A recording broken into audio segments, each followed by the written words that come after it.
Hi, schön, dass du da bist. Im heutigen Video zeige ich dir verschiedene Taschenvarianten, die du an meinen Schnittmustern ergänzen kannst. Egal ob an Kleidern, Hosen, Oberteilen, wie du magst und wo es dir gefällt, kannst du dann einfach noch Taschen hinzufügen.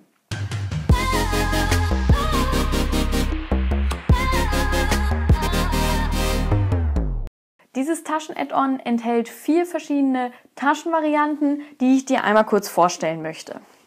Die erste Variante ist die Leisten- oder Paspeltasche. Sie kommt häufig bei Hosen zum Einsatz und diese Tasche erfordert relativ genaues Nähen. Wenn du dir unsicher bist, ob die Leistentasche etwas für dich ist, weil du noch nicht so lange nähst, nimm dir am besten erstmal ein Probestück und üb ein wenig auf diesen Probestücken diese Tasche zu nähen. Und erst nachdem du vielleicht 1, 2 genäht hast und dir sicher bist, wie die Verarbeitung ist, kannst du sie auf dein Kleidungsstück übertragen.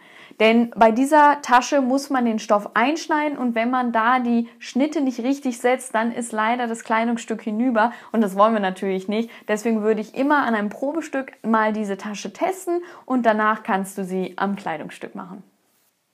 Die zweite Variante ist die Nahttasche, das ist dieses Schnittmuster hier. Das brauchen wir 4-mal und damit können wir in jede Naht eine Tasche einarbeiten. So wie an meinem Kleid hier habe ich in die Naht eine Tasche eingearbeitet. Finde ich gerade bei Kleidern super cool, denn ich mag total gerne Taschen an Kleidern, passt aber natürlich auch perfekt bei Hosen. Die dritte Variante ist die runde aufgesetzte Tasche. Die sieht so aus, wenn sie aufgenäht ist. Die passt super an Oberteilen, Kleidern, Hosen. Wie es dir gefällt, kannst du sie ergänzen. Und die letzte Variante ist die eckige aufgesetzte Tasche. Die sieht dann so aus, wenn sie fertig ist. Hier habe ich sie mal auf einer Shorts angenäht. Hat so ein bisschen Jeans-Charakter. Das sind die gleichen Taschen, die auch auf Jeanshosen aufgesetzt werden hinten. So, wir starten mit der Leistentasche. Dafür brauchen wir 2-mal die Leiste oder Paspel und, sage ich mal, den Untergrund, wo ihr die Tasche draufnähen wollt. Ich habe mir jetzt hier so ein Probestück genommen, um euch das daran zu zeigen. Aber wenn ihr natürlich die Tasche auf dem Rückteil von der Hose haben wollt, dann nehmt ihr natürlich das. Dafür brauchen wir dann noch die Anzeichenschablone aus der Anleitung. Das ist die Anzeichenschablone, mit der ihr die Position der Tasche bestimmt. Also schaut euch am besten mal an, wo ihr vielleicht Leistentaschen an euren gekauften Hosen oder so habt, wo die Positionen so sind. Ich habe gemerkt, dass diese 7,5 cm von oben relativ geläufig sind, also 7,5 cm vom Bund. Und dann müsst ihr mal schauen, wie weit weg das dann von der Schrittnaht zum Beispiel ist. Was ich bereits gemacht habe, ist, dass ich Stecknadeln genommen habe und habe mir hier die Ecken so ein bisschen größer gepopelt. Also ich habe mir die Stecknadeln hier reingesteckt. Moment, ich mache das mal so. Stecknadeln reingesteckt, so ein bisschen Löcher hier reingemacht, damit ich jetzt, wenn ich die Anzeichenschablone auflege, dass ich dann jetzt mit dem Markierstift einfach hingehen kann und mir diese Punkte durchdrücken kann. Einfach so mit dem Stift so ein bisschen da drauf gehen, dass ich alle wichtigen Eckpunkte habe, die ich dann jetzt gleich malen muss. So, das sind 1, 2, 3, 4, 5, 6, auf jeder Seite 3. Dann nehme ich mir hier ein Lineal und verbinde die unteren beiden. Wenn ihr einen Stoff habt, der ein bisschen wabbliger und instabiler ist, könnt ihr da auch nochmal einen Streifen Einlage drüber kleben, dann geht es ein bisschen einfacher. Ich verbinde jetzt also erstmal die unteren beiden Punkte miteinander, dann die mittleren beiden und dann die oberen beiden. Huch, ein bisschen schief. So. Und dann male ich nochmal Dreiecke von dem oberen zum mittleren. Auf der einen Seite und von da nach unten.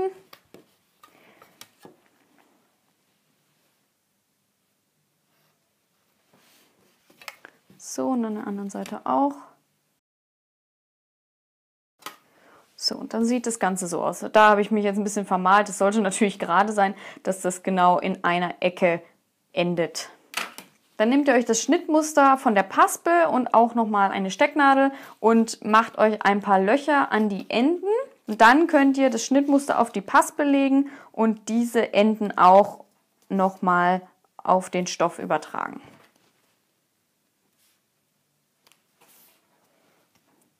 Bei Paspeltaschen ist es wirklich wichtig, dass man da genau arbeitet, denn da kommt es wirklich auf jeden Millimeter an. Deswegen könnt ihr auch gerne hier die Paspel mit Einlage bekleben, wenn euch das dann leichter fällt. Das ist dann nachher zwar ein bisschen steifer, aber zum Verarbeiten ist es doch viel einfacher. So, wir haben dann alles soweit markiert, was wir markieren müssen. Wenn ihr dann die Punkte soweit habt, könnt ihr nochmal die Punkte verbinden. Dann habt ihr eine Nahtlinie, an der ihr nachher euch orientieren könnt. Diese Naht sollte natürlich parallel zur Kante sein.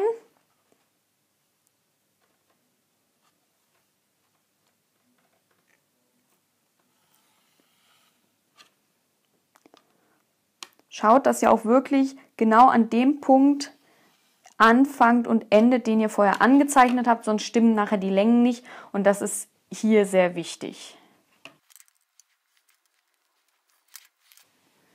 So, eine Paspel bügelt ihr dann zur Hälfte, die andere bleibt, wie sie ist. Um es kurz zu verdeutlichen, wie das Ganze jetzt gleich aussehen soll, wenn wir es nähen, lege ich es mal hin und zeige euch, was wichtig ist. Also die beiden Endpunkte müssen genau auf diese beiden Endpunkte kommen und von der gebügelten Paspel müssen die beiden Endpunkte auf diese Punkte kommen. Der Abstand zur Kante ist genauso weit wie die mittlere Markierung. Also wenn wir das jetzt hier drauflegen und ihr das sehr genau gemacht habt, könnt ihr eigentlich die Kante genau auf die mittlere Linie legen. Wichtig ist, dass wenn ihr anfangt, dass genau beide Punkte, beide Markierungen von dem oberen und dem unteren Teil zusammenpassen. Und das mache ich eigentlich immer erst unter der Nähmaschine. Das heißt, ich nehme mir jetzt hier die Markierung auf dem Stoff, lege die Paspel da drauf und schaue erst, wenn ich unter der Nähmaschine bin, dass es genau aufeinander passt.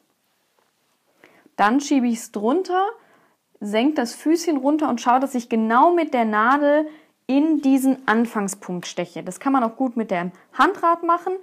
Und hier muss dann die Naht genau anfangen. Ihr müsst dann schauen beim Verriegeln, dass ihr auch genau bis dahin zurück verriegelt und dann wieder vor und nicht einen Stich länger macht, weil dann funktioniert das Ganze nicht. Ihr müsst genau an diesem Anfangspunkt verriegeln und weiternähen. Und dann könnt ihr euch an der Mittellinie orientieren, wo ihr die Paspel dann anlegt. Und dann sollte eigentlich auch der Endpunkt hier mit dem Punkt hier oben übereinstimmen.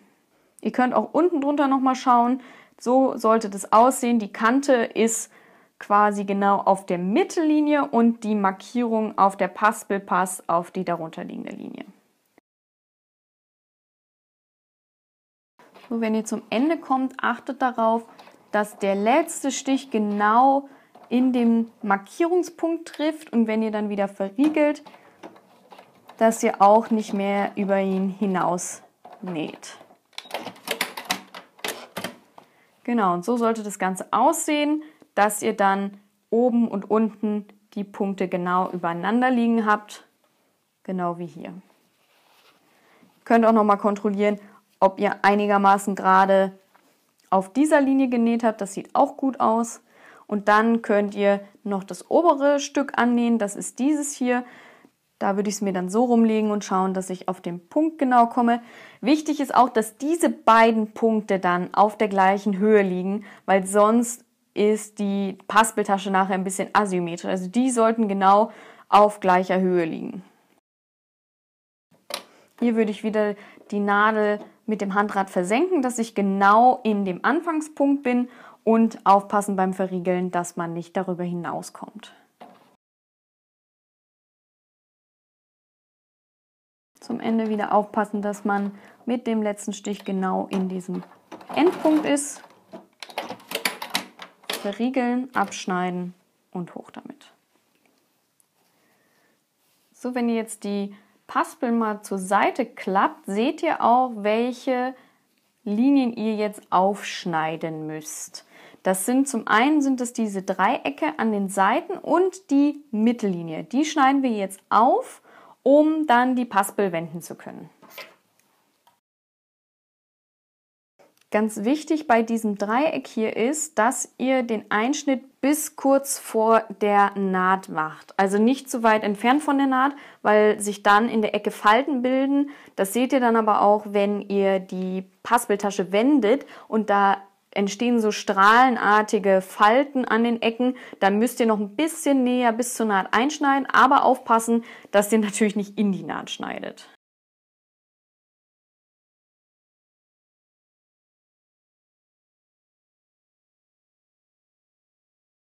So sieht das dann aus, wenn wir es aufgeschnitten haben. Wir haben hier quasi so Dreiecke am Ende und dann wenden wir beide Paspeln nach innen.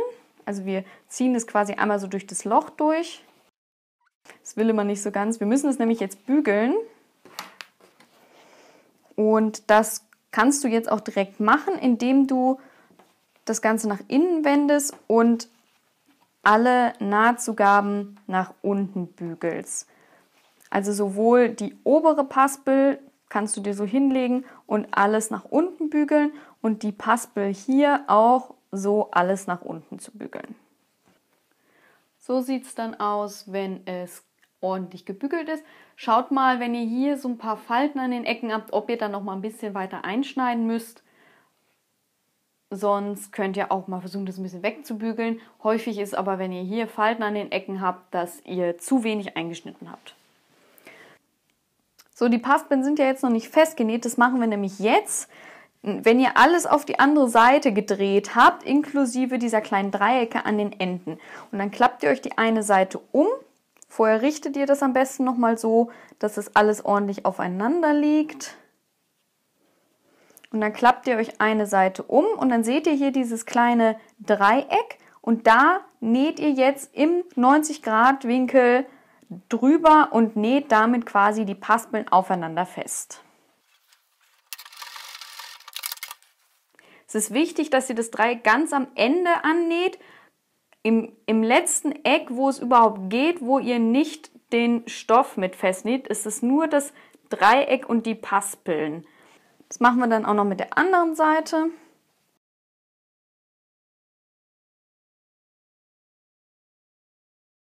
Und dann haben wir das alles festgenäht und da es ja eine Fake-Paspeltasche ist, also ohne Taschenbeutel, weil ich finde, solche Paspeltaschen sollten eh nie benutzt werden, können wir dann auch noch die Tasche schließen.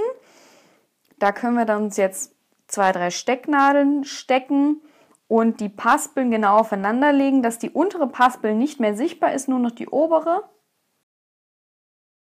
Dann klappen wir das untere Stück hoch, dass wir hier die ganzen Nahtzugaben sehen und dann können wir in der Naht, die wir hier ganz oben sehen, nochmal mit großem Stich, ruhig 3,5 oder 4, einmal auf dieser Naht, die ihr hier seht, einmal absteppen.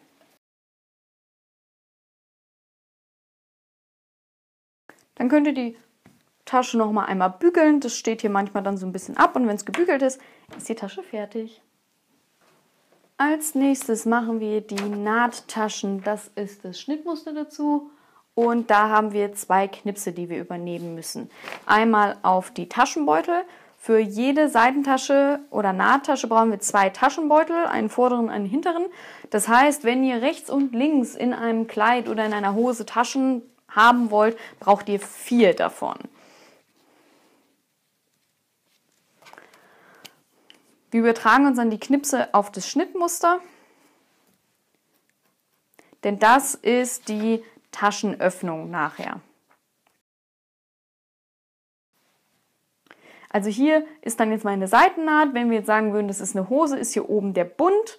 Und hier markiere ich mir ebenfalls die Eingrifflänge. Und so haben wir dann an allen 4 Teilen die gleichen Längen markiert. Als nächstes stecken wir dann jeweils einen Taschenbeutel rechts auf ein Teil. Also hier rechts auf rechts, so dass diese Punkte aufeinander kommen. Die könnt ihr euch dann auch stecken, wenn ihr mögt.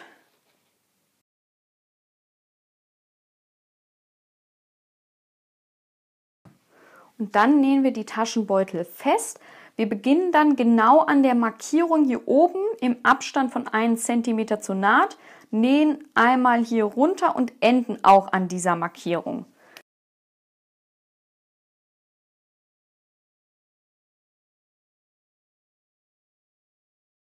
Wenn ihr die Nähte dann genäht habt, klappt ihr den Taschenbeutel zur Seite und bügelt die Nahtzugaben in den Taschenbeutel. Also hier so raus und bei dem hier raus. Wenn ihr möchtet, könnt ihr diese Kante jetzt auch noch absteppen von Beginn dieser Naht, also von hier oben, wo die Naht beginnt, bis hier unten, wo die Naht endet. Wenn ihr das nicht machen möchtet, dann könnt ihr die auch einfach so aufeinanderlegen und zusammennähen. Manchmal ist es hilfreich, wenn man einen Stoff hat, der sich nicht so gut bügeln lässt wie dieser hier und ein bisschen zurückspringt, dass man ihn einmal flach steppt, dass dann nachher die Kanten nicht so aufspringen. So, dann legen wir das Ganze hier rechts auf rechts. Damit liegen Taschenbeutel auf Taschenbeutel und, sage ich mal, Vorder- auf Rückteil oder was auch immer ihr dann da habt.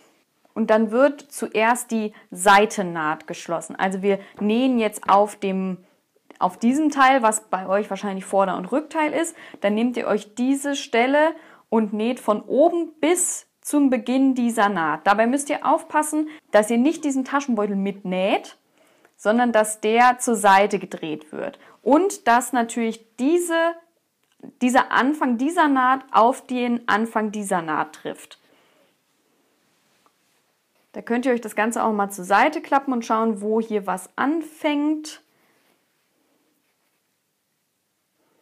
Wenn ihr das genau aufeinander gelegt habt, könnt ihr das auch aufeinander legen und dann näht ihr dieses obere Stück bei 1 cm von der Kante entfernt zusammen und endet genau dort, wo die andere Naht anfängt.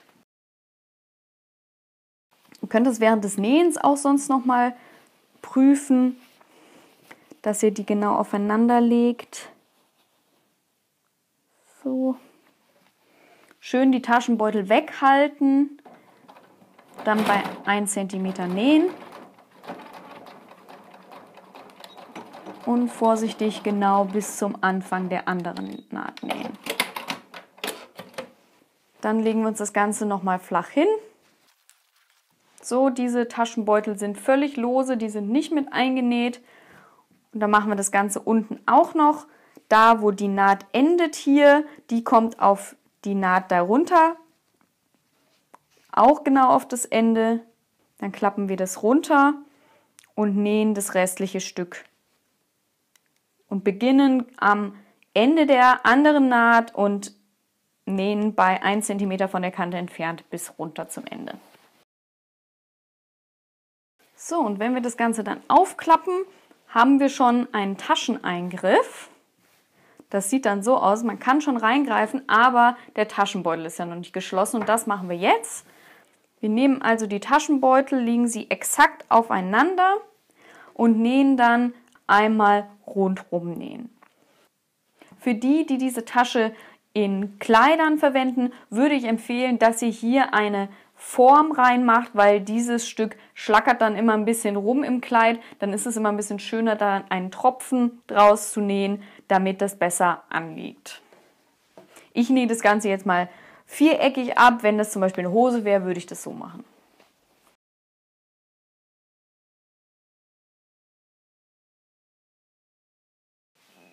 Hier am Ende müsst ihr natürlich schauen, dass ihr nur die Taschenbeutel aufeinander näht und nicht hier noch Teile vom Vorder- oder Rückenteil mit annäht. Das sollte komplett losgelöst sein. Also nur einmal rundherum den Taschenbeutel schließen.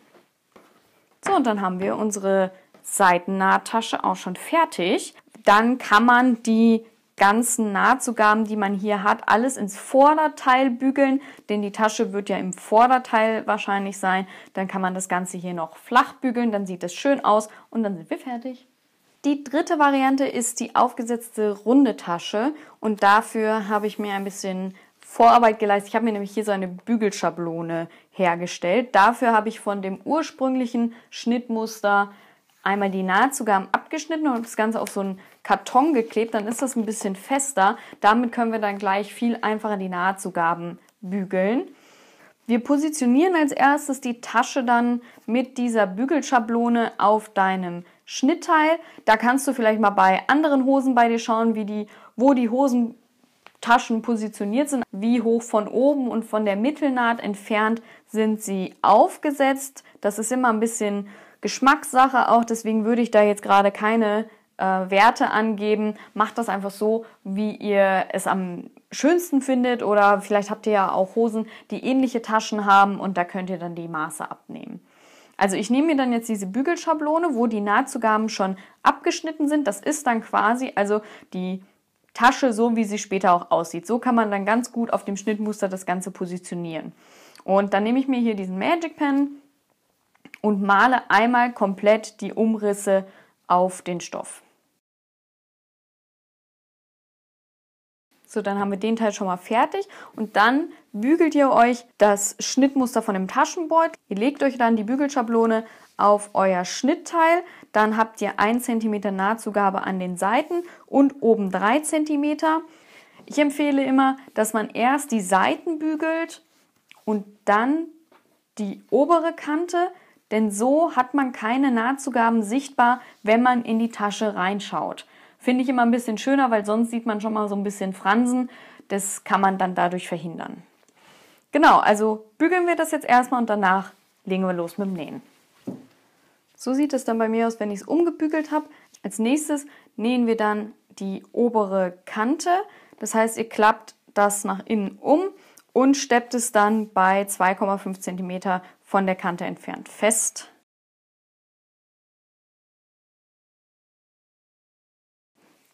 Wenn ihr dann die obere Kante genäht habt, könnt ihr den Taschenbeutel auf euer Teil legen und es so positionieren, wie ihr vorher angezeichnet habt.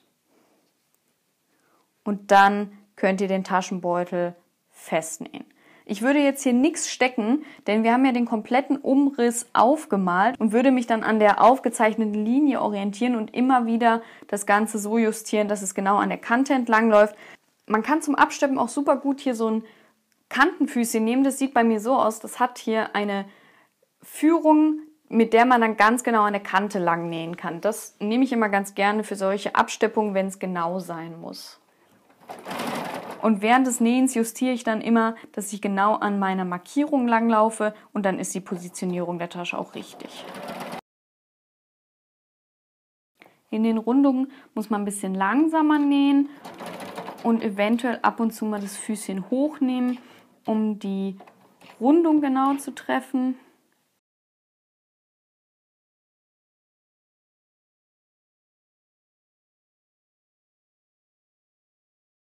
Die eckige aufgesetzte Tasche funktioniert eigentlich genau wie die runde aufgesetzte Tasche. Also ihr macht euch eine Bügelschablone, wo ihr die Nahtzugaben abschneidet. Die legt ihr dann auf euren Stoff, wo ihr das positionieren wollt. Positioniert die Tasche, malt einmal drumherum. Dann nehmt ihr die Bügelschablone und bügelt damit den Stoff um. Hier haben wir an den Seiten 1 cm Nahtzugabe und oben 2. Wir steppen dann wieder die obere Kante ab, diesmal aber bei 1,5 cm. Wenn wir dann die obere Kante abgesteppt haben, legen wir das Ganze auch wieder auf das markierte Teil und nähen es dann daran fest. Ich wechsle jetzt hier wieder mein Füßchen, um einen Kantenfuß zu benutzen.